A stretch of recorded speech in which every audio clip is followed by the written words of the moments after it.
Bueno, en primer lugar un saludo. Este video es para la clase de profundización 3 y mi nombre es Miguel Ángel Forero Cuervo. En esta oportunidad hablaré de algunas disposiciones que están contenidas en las reglas de Hamburgo, específicamente sobre lo relacionado a la responsabilidad del porteador. En el caso del porteador decimos que es aquella persona que mediante un contrato con una persona denominada cargador se compromete a transportar las mercancías dispuestas por el cargador. En este caso, pues se trata de un transporte por vía marítima. En el caso del portador efectivo, pues es esa persona que ejecutó materialmente el transporte, la cual usualmente pues no está en el contrato de transporte. El artículo 4 de este convenio define desde qué momento el porteador asume la responsabilidad de la mercancía. Para ello se debe atender a la custodia, pues el porteador asume la responsabilidad desde que tiene la custodia de la mercancía en el puerto de carga, durante el transporte y en el puerto de descarga. Pero entonces nos preguntamos, ¿cuándo se entiende que hay custodia? La respuesta nos la da el mismo artículo cuarto, pues en él se precisa que la mercancía está bajo custodia del porteador desde el momento en que la tiene a su cargo, cuando el cargador, un representante de él, se las entregó o cuando la recibió por parte de una autoridad o un tercero, esto en atención a una ley o una reglamentación especial en la materia. Ejemplo de esto último puede ser que el puerto de Cartagena tiene una reglamentación especial que exige que el cargador entregue la mercancía a la oficina del puerto de Cartagena para que esta oficina, digamos, la revise para ver que no contiene nada ilegal. Una vez esta oficina o este tercero pues hace la revisión, se las va a entregar al porteador. Es en ese momento, cuando las entrega el porteador, que este último pues ya tiene la custodia. Una vez definido el momento en que se da la custodia, pues ahora es pertinente mirar cómo hasta qué momento el portador tiene esta custodia. Entonces aquí se hace alusión a que el porteador tendrá la custodia hasta que las ponga en poder del consignatario, es decir, pues el destinatario de la mercancía, o en el caso de que este consignatario pues no la reciba, el porteador pues finalizará con su custodia cuando las ponga en disposición según el contrato o la ley. Eh, es decir, que en el contrato se acordó que la mercancía sería dejada en la bodega 3 del puerto. Pues una vez esta mercancía es dejada en la bodega 3 del puerto, pues ya el porteador termina su custodia.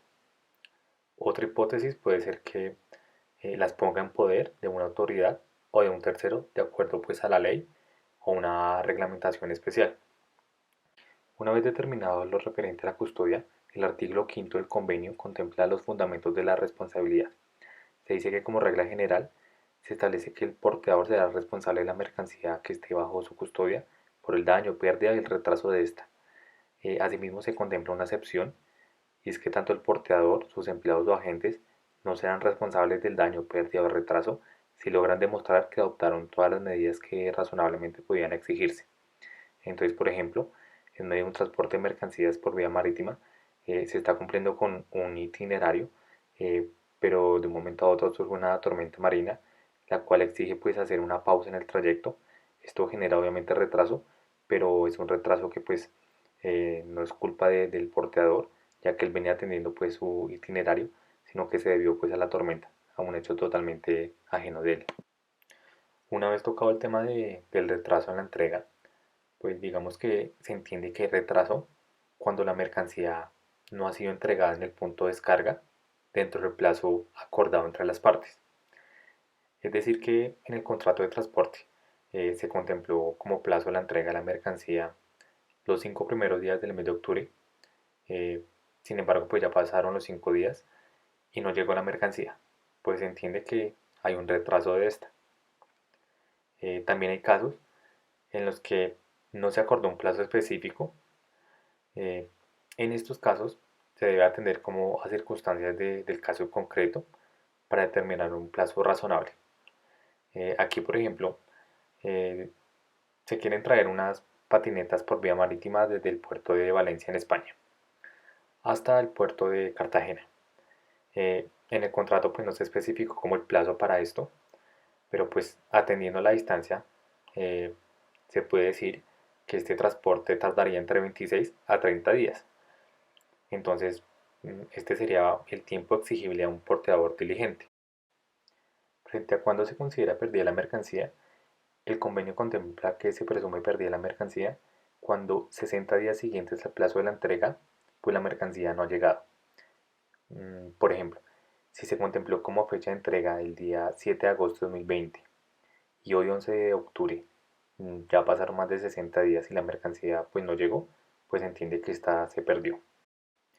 El convenio también trae una serie de hipótesis que se refieren a casos de incendio.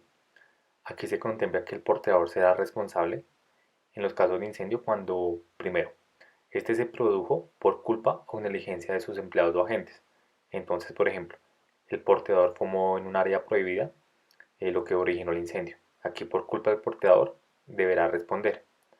Segundo, no se adoptaron las medidas para apagar el incendio. Eh, por ejemplo, se produjo el incendio en el barco y este no se pudo controlar porque los extintores no estaban cargados. Aquí por negligencia del porteador, pues también deberá responder. Para determinar si se produjeron o no las hipótesis pues, que vimos anteriormente, el convenio trae la posibilidad de que se adelante una investigación para determinar la causa del incendio, la cual puede ser solicitada pues, tanto por el porteador o como por el reclamante, la cual se adelante pues, conforme con unas reglas, conforme pues, al transporte marítimo, y la cual culmina como en un informe sobre el incendio. Frente al transporte de animales vivos, se plantea que el porteador no será responsable por el daño, pérdida o retraso cuando estos fueron producto de los riesgos inherentes al tipo de transporte y cuando el porteador demuestre que cumplió pues, con las instrucciones que el cargador dio. Entonces, por ejemplo, estamos frente al transporte de una tortuga Galápagos, la cual debe ser alimentada 3 veces al día con unas hojas que dio el cargador y la cual debía ser arropada como indicó el cargador. Pese a lo anterior, pues la tortuga muere por el cambio de temperaturas, pero pues no puede ser atribuida responsabilidad al porteador porque él cumplió con los requerimientos que el cargador le dio. Frente a los empleados o agentes del porteador, se precisa que frente a ellos se podrá ejercer acción de responsabilidad y que ellos podrán demostrar que su actuación fue en ejercicio de sus funciones, los cuales les dará la posibilidad de acogerse a las exoneraciones y límites del convenio. El convenio en su artículo 8 deja muy claro que las limitaciones a la responsabilidad se podrán perder siempre que se demuestre que el porteador o sus empleados o agentes realizaron el daño, pérdida o retraso de forma intencional. Entonces aquí lo fundamental es el tema probatorio también. Frente a la carga sobre cubierta, es decir, la carga que no está bajo cubierta o que no está en bodega, se podrá realizar siempre que esto lo acuerden las partes, en virtud pues, de la autonomía de su voluntad y cuando la ley lo exija. Esto se puede dar cuando hay mercancía peligrosa. Si el portador y cargador pues acuerdan esto, el portador deberá incluir la declaración donde pues se manifestó lo anterior. Y esto se verá anexar pues al conocimiento de embarque o un documento relacionado con el contrato.